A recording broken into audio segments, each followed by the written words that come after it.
처음엔 그냥 넘어졌다고 들었습니다.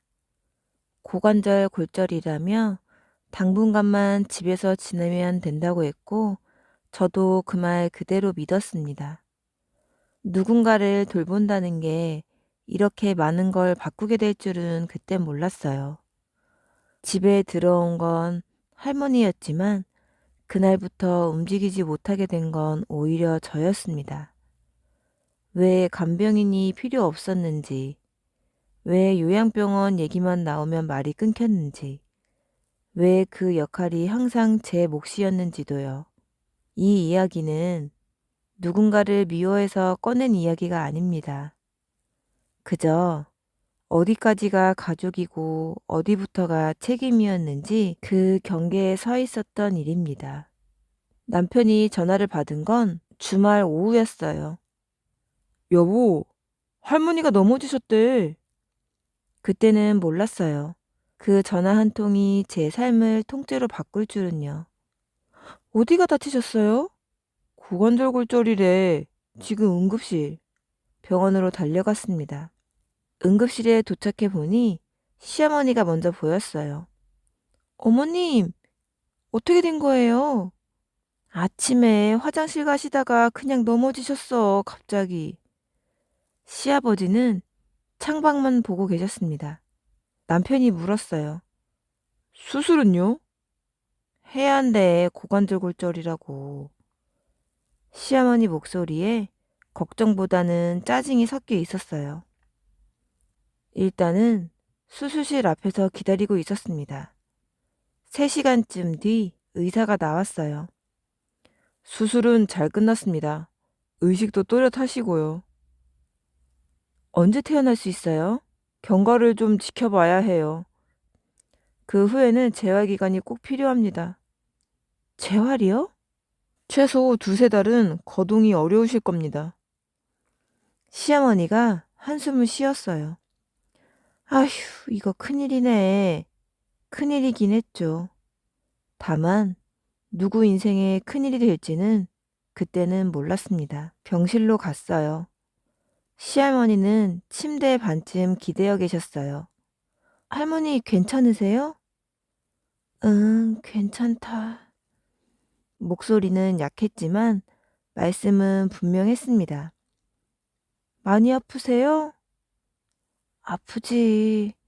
근데 뭐 살았으니까. 시할머니는 창밖을 보셨어요. 그 표정이 어딘가 체념한 것 같아 보였습니다. 그리고 얼마 후 퇴원 날짜가 잡혔습니다. 그러자 시어머니가 말했어요. 요양병원은 돈만 잡아먹잖아. 한 달에 200도 넘게 나간대. 그럼 어떡해요? 집에서 보시면 되지. 어차피 움직이시는 것만 도와드리면 되는 거잖아. 남편이 고개를 끄덕였어요. 그게 나을 것 같긴 해요. 시아버지는 아무 말도 하지 않았습니다. 그때 알았어야 했어요. 도와드리면 된다는 말이 누구를 가리키는지. 하지만 그때는 그냥 당연한 순서인 줄 알았습니다. 퇴원 당일 시할머니를 휠체어에 모셔 집으로 들어왔습니다. 휠체어에서 침대로 옮기는 순간 제 팔이 먼저 떨렸습니다. 시어머니가 말했어요. 당분간 네가 좀 봐라. 내가 허리가 안 좋아서 무거운 건 못 들어. 네. 남편은 옆에서 듣고만 있었어요. 말리진 않았습니다. 시아버지는 현관에 서 있다가 아무 말 없이 자기 방으로 들어갔습니다. 시할머니를 간병하기로 한 첫날, 그날 밤 시할머니는 몇 번이나 저를 불렀고 저는 거의 잠을 자지 못했습니다. 그렇게 첫날 밤이 지나가고 있었습니다. 남편이 출근 준비를 하며 말했어요. 고생했어. 오늘도 부탁할게. 그 말에 대답은 하지 않았습니다. 부탁이 아니라 당연한 역할처럼 들렸거든요. 그날 오전 시어머니가 문 앞에 섰어요. 할머니 아침 드셨어? 안을 들여다보고는 저를 보며 말했습니다. 아직 안 드렸으면 죽 끓여드려. 소화 잘 되게. 네. 기저귀도 잘 갈아드리고 냄새 나면 안 되니까. 저는 고개만 끄덕였어요. 시어머니는 그대로 나가셨습니다. 자기 방으로. 점심 준비를 하는데 죽을 끓이고 국을 끓이고 반찬을 데웠어요. 시할머니 것, 시어머니 것, 시아버지 것, 남편 것, 그리고 제 것. 손은 계속 움직였지만 머릿속은 이상하게 조용했습니다. 안방으로 들어갔어요. 할머니, 기저귀 갈아드릴게요. 미안하다. 괜찮아요. 괜찮지 않았지만 괜찮다고 했어요. 시할머니 눈에 눈물이 고였습니다. 하지만 아무 말씀도 하지 않으셨어요. 그날 하루가 어떻게 지나갔는지 기억이 잘 안 나요. 다만 이것만은 분명했습니다. 이건 당분간이 아니라는 걸요. 그리고 이 집에서 간병이라는 단어는 처음부터 저를 가리키고 있었다는 걸요. 그리고 그 다음날 시어머니는 더 선을 넘기 시작했습니다. 새벽 3시. 아가, 시할머니가 또 부르셨어요. 네, 할머니. 다리가 아픈데 다리가 아파. 자세 좀 바꿔줘. 일으켜 세우고 베개를 다시 받치고 이불을 고쳤습니다. 이제 괜찮으세요? 응, 고맙다. 시계를 봤어요. 오늘만 벌써 4번째였습니다. 그 다음날 아침, 그리고 몇 시간 후 아침 6시가 됐어요. 눈을 뜨니 남편이 서 있었어요. 여기서 잤어? 응, 할머니가 부르실까 봐. 힘들겠다. 조금만 참아.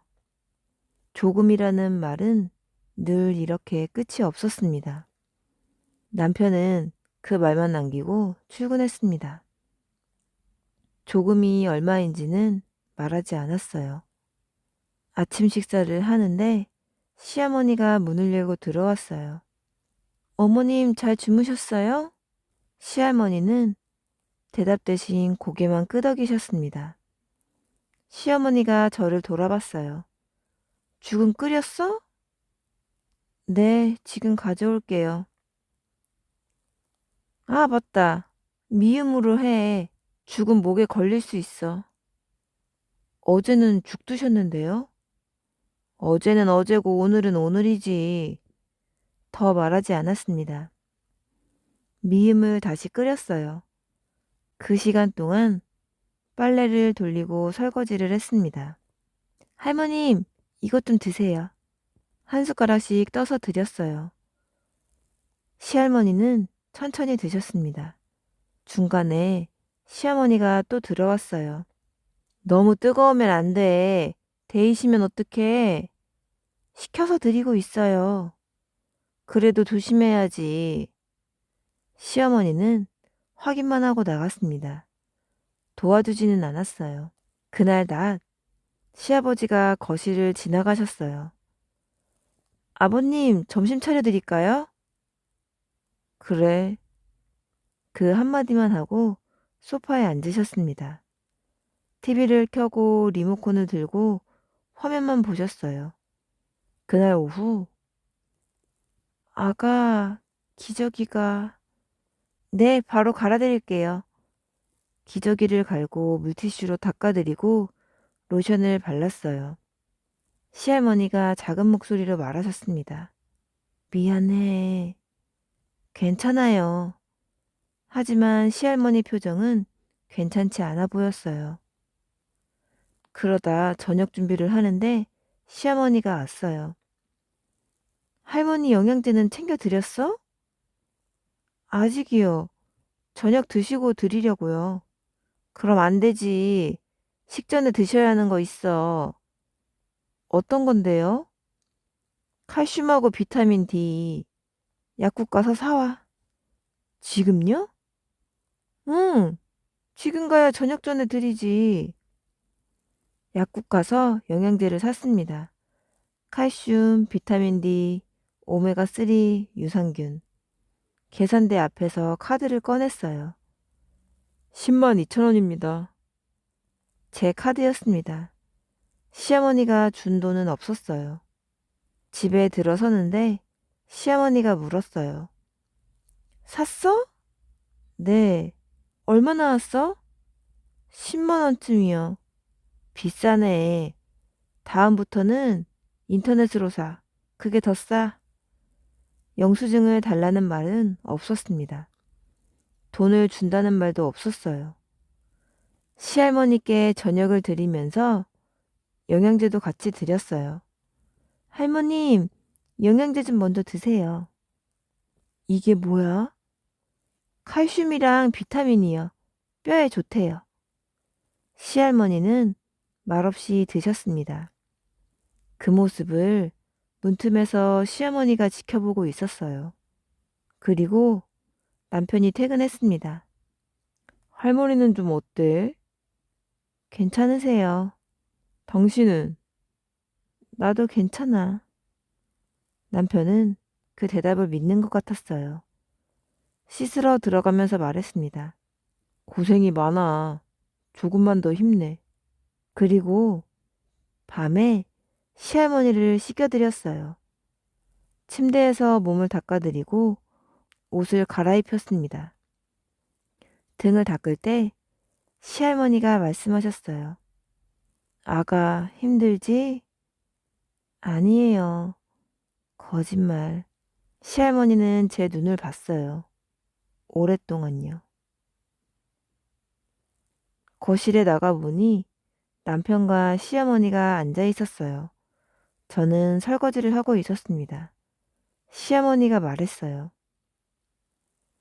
간병인을 쓸까 했는데 돈이 너무 많이 들어. 그럼 어떻게 하실 건데요? 지금처럼 하면 되지. 며느리가 있는데 뭐. 남편이 저를 봤어요. 여보, 엄마 말씀이. 알았어. 그 말만 하고 설거지를 끝냈습니다. 자정이 지나서 침대에 누웠어요. 남편이 물었습니다. 괜찮아? 뭐가? 할머니 돌보는 거 힘들면 말해. 힘들면 어떻게 되는데? 그래도 말은 해야지. 말해서 뭐가 바뀌는지 모르겠어요. 새벽 2시 할머니 방에 들어가 봤습니다. 아가 또 불렀어요. 자꾸 깨워서 미안하다. 괜찮아요. 시할머니는 눈을 감으셨어요. 저는 다시 소파로 갔습니다. 어둠 속에서 눈을 떴어요. 천장이 보였습니다. 당분간이라는 말이 머릿속을 맴돌았어요. 이게 당분간인지 아니면 이제 시작인지. 다음 날도 똑같았습니다. 시어머니는 확인만 하러 오고 시아버지는 지나가고 남편은 출근하고 저만 바쁘게 움직였어요. 그날 오전 기저귀를 갈다가 시어머니와 마주쳤어요. 요즘 기저귀를 많이 쓰네? 밤에도 갈아드려야 해서요. 아껴 써. 그것도 다 돈이야.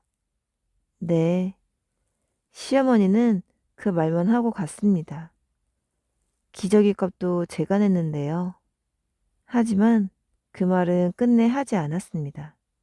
점심이 지나서 설거지를 하고 있는데 시어머니가 말했어요.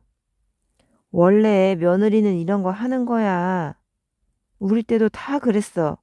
시할머니 모시고 살았다고. 네. 그 정도도 못하겠어? 그 말에는 대답하지 않았습니다. 할 수 있는 말이 없었거든요. 오후가 돼서 시할머니께 물을 드렸어요. 고맙다. 아니에요. 시할머니가 제 손을 잡았습니다. 넌 참 착하구나. 착한 게 아니라 아무도 제게 선택권을 주지 않았을 뿐이었어요. 하지만 그 말은 하지 않았습니다. 그날 저녁 혼자 앉아 있었어요. 시할머니는 주무시고 시어머니는 방에 계시고 시아버지는 TV를 보고 남편은 아직 퇴근 전이었습니다. 그때 알았어요. 이 집에서 간병이라는 단어 앞에 선택이라는 단어는 애초에 없었다는 걸요. 그리고 저는 곧 이걸 끝내야겠다고 생각했습니다. 시할머니를 눕혀드리고 나오려는데 제 손목을 잡으셨어요. 잠깐만. 네, 할머님. 앉아봐. 침대 옆 의자에 앉았습니다. 시할머니가 천천히 말씀하셨어요. 힘들지? 괜찮아요. 거짓말 마. 시할머니 목소리가 낮이랑 달랐어요. 더 또렷했습니다. 저 사람들 원래 저래. 네? 네 시험이. 나도 저렇게 당하고만 살았어. 시할머니가 천장을 보며 말했습니다. 할머님도요? 응, 40년을 늘 저렇게 살았지. 시할머니가 작게 웃었어요. 쓴 웃음이었습니다. 네 시어미한테는 원래 사람 취급을 못 받아. 넌 몰랐구나. 알았다면 달라졌을까요? 모르겠어요. 할머님, 그날 어떻게 넘어지신 거예요? 시할머니가 잠시 말이 없었어요. 그날 아침 네 시어미가 그랬어. 뭐라고요? 빨리 일어나서 청소하래. 손님 온다고. 허리가 아프다고 했어. 천천히 움직이겠다고. 그랬더니요? 꾸물거리지 말래. 나더러 다 해야 한다고. 자기가 다 해야 하냐고. 시할머니 목소리가 떨렸습니다. 그래서 서둘렀지. 화장실 가려고. 바닥이 젖어 있었어. 물기가 흥건했어. 누가 닦았어야 했는데요? 네 시어미가 대충 닦았지. 바빴으니까. 시할머니가 눈을 감았어요. 그대로 그냥 미끄러졌어. 한동안 아무 말도 하지 못했어요. 시할머니가 다시 말씀하셨습니다. 넘어진 뒤에도 한참을 그대로 있었어. 아무도 안 오셨어요? 네 시어미가 청소하고 있었거든. 못 들었대. 목소리에 힘이 없었어요. 누가 찾으셨어요? 우편 배달 온 사람. 현관에서 내 목소리를 들었대. 그때까지요? 응, 2시간쯤? 시할머니가 눈을 떴어요. 그때 알았다. 내가 이 집에서 뭔지. 병원 가는 차 안에서 네 시어미가 그랬어. 시할머니가 말을 이어갔습니다. 어머님이 좀 조심하시지. 제가 물기 다 깨끗이 닦아놨는데. 거짓말을요? 바닥은 물이 흥건한 채 그대로였어. 내가 다 봤으니까. 그 말에 숨이 막혔어요. 그런데 왜 아무 말씀도 안 하셨어요? 말해봤자 소용없어. 저 사람들은 안 믿거든. 네 시어미 편만 들지. 늘 그랬어. 시할머니가 한숨을 쉬었습니다. 수술 끝나고 네 시어미가 왔었어. 병실에요? 근데 이상한 말을 하더라고. 시할머니가 눈을 감았어요. 요양병원은 돈이 너무 많이 들어서요. 집으로 모실게요. 그 말을 들으면서 알았어. 뭘요? 나를 모시려는 게 아니라는 걸. 시할머니가 저를 봤어요. 널 묶어두려는 거야. 그 순간 왜 모든 게 나에게만 쏠렸는지 알겠더라. 그 순간 지난 2주가 이해가 됐어요. 왜 간병인을 안 쓰는지, 왜 요양병원을 안 보내는지, 왜 하필 저였는지. 미안하다. 왜요? 나 때문에 너를 이용하잖아. 시할머니 눈에 눈물이 고였어요. 나만 없으면 넌 자유로울 텐데. 아니에요, 할머니. 그래도 미안해. 할머님 잘못이 아니에요. 제가 손을 잡았습니다. 할머니 손이 차가웠어요. 나도 네 나이 때 여기에 왔어. 네, 그때도 시할머니가 계셨지, 중풍으로. 시할머니가 천장을 보며 말했습니다. 3년을 모셨어, 혼자서. 시어머니가 계셨을 때였어요? 그치. 네 시어미가 시집 오고 나서 시할머니가 쓰러지셨으니까. 그럼 시어머니는요? 저 사람? 늘 바빴지. 시아버지는요? 남자가 무슨 간병을 하냐고 했어. 똑같았어요. 40년 전이나 지금이나. 시할머니가 제 손을 꽉 잡았어요. 너까지 이렇게 살 필요는 없어. 나처럼 살지 마. 목소리에 절박함이 있었습니다. 그럼 어떻게 해야 돼요? 이 집에서 도망쳐. 네? 이 집에서, 이 사람들한테서. 시할머니 눈이 저를 똑바로 봤어요. 참는 게 답이 아니야. 그 말이 가슴에 박혔어요. 견디는 게 미덕이 아니라고. 시할머니가 제 손을 놓았습니다. 아가, 넌 아직 젊어. 도망칠 수 있어. 문을 닫고 복도에 섰어요. 다리에 힘이 없었습니다. 벽에 기댔어요. 시할머니 말씀이 계속 들리는 것 같았어요. 눈물이 났습니다. 거실로 나왔어요. 시아버지와 시어머니는 방에 계시고 남편은 자고 있었어요. 아무도 몰랐습니다.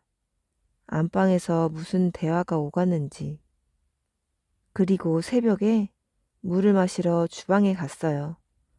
창밖이 보였습니다. 어둠 속에서 뭔가 보이기 시작했어요. 지난 2주 동안 저는 며느리니까 당연하다고 생각했어요. 조금만 참으면 된다고 믿었습니다. 하지만 시할머니는 40년을 참았어요. 그리고 지금도 여기에 누워 있었습니다. 소파에 앉았어요. 핸드폰을 켰습니다. 검색창에 뭔가를 쳤어요. 장기 요양 등급 신청 방법. 화면을 읽었습니다. 천천히 하나하나. 처음으로 제가 할 수 있는 일이 보였어요. 그날 밤 저는 더 이상 참지 않기로 했습니다. 견디지 않기로 했어요. 그리고 아침이 되자 동쪽 하늘이 밝아오고 있었어요. 핸드폰 화면은 아직 켜져 있었습니다. 저는 그 화면을 보며 처음으로 제 선택을 준비하기 시작했습니다. 이 집의 방식 말고 제 방식으로요. 시할머니 병원 진료가 있는 날이었어요. 시어머니가 물었습니다. 같이 갈 거지? 네, 제가 할머니 모시고 다녀올게요. 그래, 나는 바빠서. 시어머니는 집에 남았어요. 시할머니를 휠체어에 모셨습니다. 병원으로 가는 길에 시어머니가 말했어요. 미안하다, 나 때문에. 괜찮아요. 고맙다. 시할머니 목소리가 어젯밤과 달랐어요. 조심스러웠습니다. 회복은 잘 되고 계십니다. 언제쯤 걸으실 수 있어요? 최소 2달은 더 보셔야 해요. 고령이시라. 의사가 차트를 보며 말했습니다. 보호자분이 간병하시나요? 네, 힘드시겠어요. 장기 요양 등급은 신청해 보셨어요? 그게 뭔데요? 거동이 불편하신 어른들을 위한 제도예요. 의사가 설명했습니다. 등급 받으시면 요양보호사 지원도 되고 의료비 혜택도 있어요. 어떻게 신청, 어떻게 신청하는데요? 1층에 가보세요. 1층으로 가서 상담을 받았어요. 기다리는 동안 할머니 옆에 앉아 있었어요. 시할머니가 물었습니다. 뭐 하는 거야? 뭐 하는 거야? 할머님한테 필요한 거 알아보는 거예요. 나 때문에 네가 고생이구나. 아니에요. 제가 손을 잡았어요. 시할머니 손이 떨렸습니다. 핸드폰을 꺼냈어요. 메모장을 열었습니다. 하나씩 적기 시작했어요. 차에 할머니를 태웠습니다. 오늘 피곤하셨죠? 괜찮아. 시할머니가 창밖을 봤어요. 너 뭔가 하려는 거지? 대답하지 않았습니다. 하지만 부인도 하지 않았어요. 그날 저녁 시어머니가 물었어요. 병원에서는 뭐래? 잘 회복되고 있대요. 그럼 다행이네. 빨리 나으셔야 할 텐데. 어머님, 장기요양 등급 신청하면 요양보호사가 올 수 있대요. 그거? 필요 없어. 왜요? 난 우리 집에 남이 와 있는 거 싫어. 그리고 그런 거 하면 동네방네 소문나. 우리 집에 간병인 온다고. 시어머니가 단호하게 말했습니다. 그냥 지금처럼 해. 집안일인데 뭐. 네. 더 말하지 않았어요. 하지만 신청은 해야겠다는 생각이었습니다. 남편에게 말했어요. 장기 요양 등급 신청하려고. 엄마가 싫어하실 텐데. 할머니한테 필요해. 남편이 한숨을 쉬었습니다. 엄마랑 또 싸우게 생겼네. 싸우려는 게 아니야. 그래도 엄마가. 남편은 말을 끝내지 않았어요. 남편이 자는 걸 확인한 후 노트북을 켰습니다. 하나씩 알아봤어요. 공책을 꺼내 날짜별로 정리하기 시작했습니다. 기억은 금방 흐려지니까요.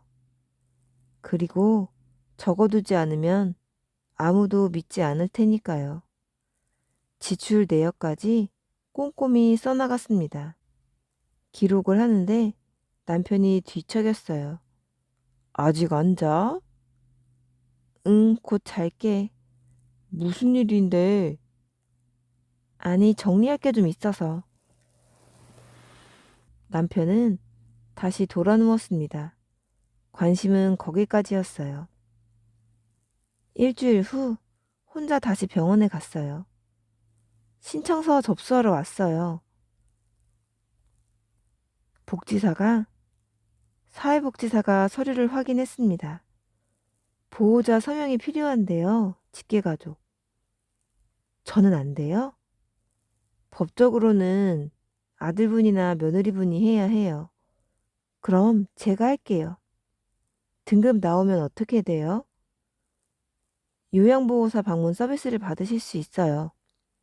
비용은요? 등급에 따라 다르지만 본인 부담금이 15% 정도예요. 복지사가 설명을 이어갔습니다. 지금은 전액 사비로 간병하시는 것보다 훨씬 저렴해요. 서류를 들고 나왔어요. 접수증을 받습니다.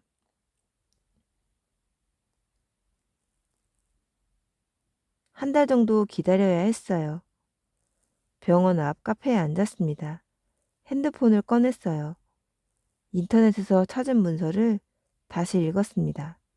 한참을 보다가 집으로 갔어요. 현관문을 열었습니다.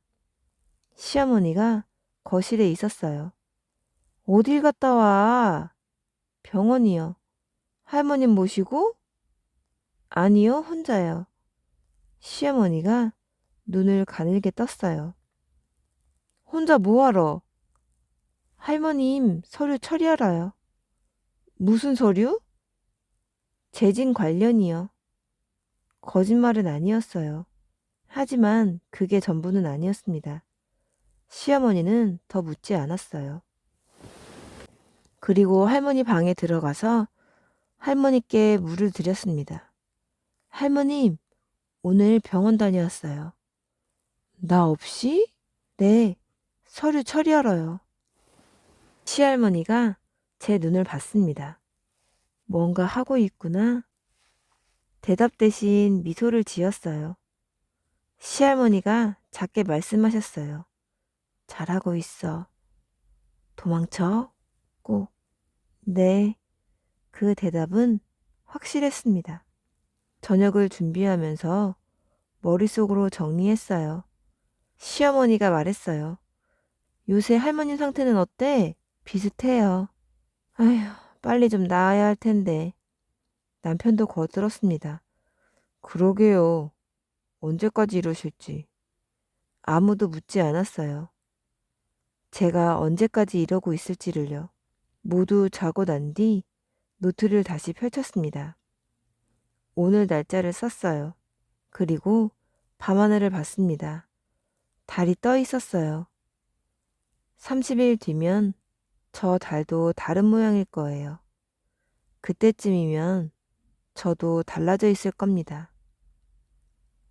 우편함에서 등기를 꺼냈어요. 국민건강보험공단. 손이 떨렸습니다. 봉투를 뜯었어요.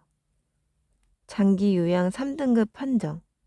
월 한도액 133만 5,900원. 본인 부담금 15%. 통지서를 천천히 읽었습니다. 시어머니가 물었어요. 그게 뭐야? 할머님, 장기요양 등급 나왔어요. 뭐? 통지서를 보여드렸습니다. 시어머니 얼굴이 굳었어요. 3등급이요. 요양보호사 올 수 있어요. 내가 하지 말랬잖아. 할머님한테 필요한 거예요. 시어머니가 통지서를 낚아챘습니다. 이거 누가 신청했어? 제가요. 네가? 내 허락도 없이? 보호자 동의서 받아서 했어요. 보호자가 누군데? 시어머니 목소리가 커졌어요. 저요. 시어머니 말문이 막혔습니다. 그게 무슨... 어머님은 법적 보호자가 아니세요. 처음으로 또박또박 말했습니다. 가방에서 서류를 꺼냈어요. 이건 간병일지예요.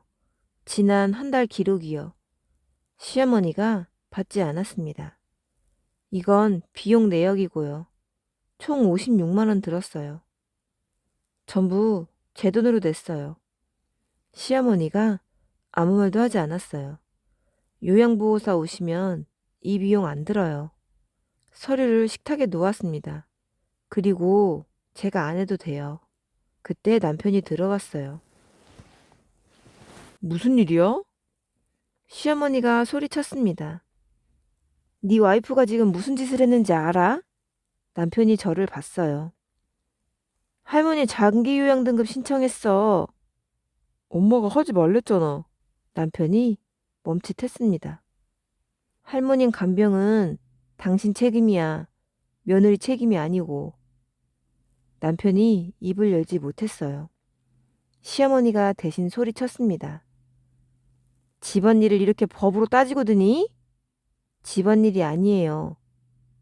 제 목소리는 떨리지 않았어요. 간병이에요. 누군가는 책임져야 하는. 시어머니가 저를 노려봤어요. 너 지금 할머니 버리자는 거야? 아니요.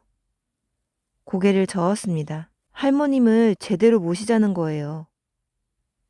시어머니 얼굴이 하얗게 질렸어요. 시아버지가 방에서 나오셨어요. 한참을 서 계시다가 말했습니다. 며느리 말이 맞다. 여보! 우리가 해야 할 일이었어, 원래. 시아버지가 고개를 숙였어요. 시할머니께 말씀드렸어요. 할머니, 요양등급 나왔어요. 그래, 요양보호사님이 오실 거예요. 할머니가 제 손을 잡았습니다. 고생했다.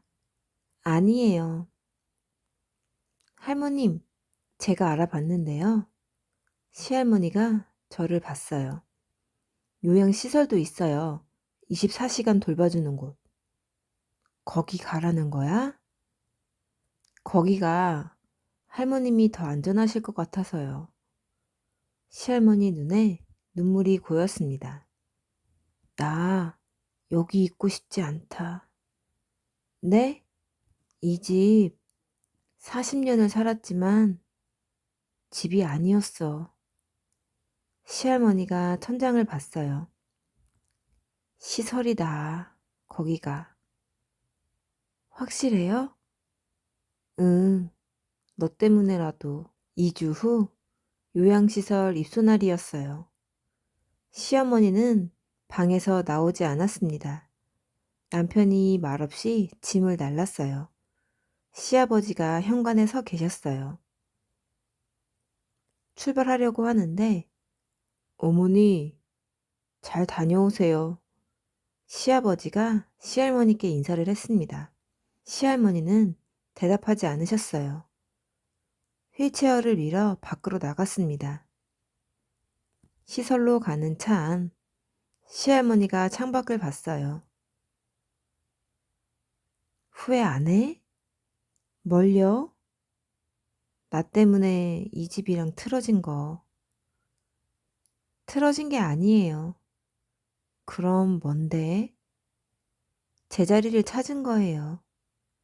시할머니가 저를 봤습니다. 넌 강하구나. 아니에요. 그냥 배웠어요. 뭘? 참는 게 답이 아니라는 거요. 요양시설에 도착했습니다. 복도가 깨끗했어요. 간호사가 나왔습니다. 어르신 오셨어요? 시할머니를 방으로 안내했어요. 창이 큰 방이었습니다. 짐을 풀어드렸어요. 할머님, 불편한 거 있으시면 언제든 연락하세요. 자주 올게요. 시할머니가 고개를 끄덕였습니다. 나가려는데 시할머니가 불렀어요. 아가, 네, 너는 참 잘 살았다. 그 말에 눈물이 났어요. 할머님도요. 복도를 걸었습니다. 뒤를 돌아보지 않았어요. 돌아보면 울 것 같아서요. 그리고 집에 돌아왔어요. 시어머니가 거실에 앉아 계셨습니다. 왔어? 네. 더 이상 말이 없었어요. 그날 밤 남편이 물었습니다. 이제 어떻게 할 거야? 뭐를? 우리. 잠시 생각했습니다. 나 당분간 친정에 가 있을게. 얼마나? 모르겠어. 생각 좀 해야 할 것 같아서. 남편이 아무 말도 하지 않았습니다. 대답이 없는 게 대답이었어요. 다음날 아침 짐을 쌌습니다. 많진 않았어요. 원래 이 집에서 제 것은 많지 않았으니까요. 가방을 들고 나왔습니다. 시어머니가 소파에 앉아 계셨어요. 눈이 마주쳤지만 아무 말도 하지 않았어요. 문 손잡이를 잡았습니다. 뒤돌아 봤어요. 시아버지가 복도 끝에 서 계셨어요. 고개를 숙이셨습니다. 문을 닫았어요. 숨을 깊이 들이쉬었습니다. 엘리베이터가 내려갔어요. 3층, 2층, 1층. 문이 열려 밖으로 나갔습니다. 햇살이 얼굴에 닿았어요. 따뜻했습니다. 가방을 들고 걸었어요. 핸드폰이 울렸습니다. 시할머니였어요. 여보세요? 할머님, 어디야? 밖이에요. 집 나왔구나? 네, 잘했어. 할머님 괜찮으세요?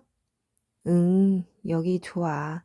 사람들도 친절하고 시할머니 목소리가 편안했어요. 다행이에요. 너도 잘 살아? 네, 할머님도요.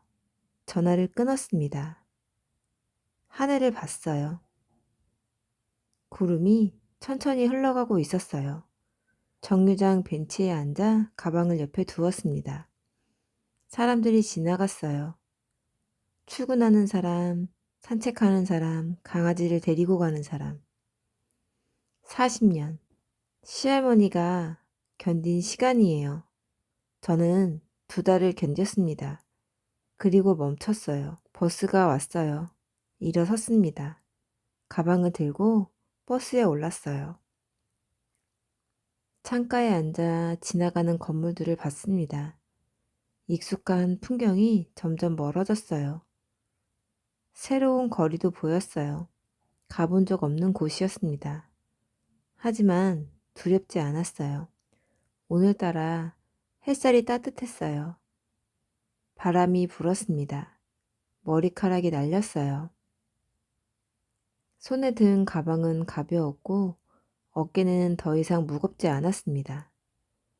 그렇게 저는 40년을 참았던 시할머니와 달리 2달 만에 멈췄어요.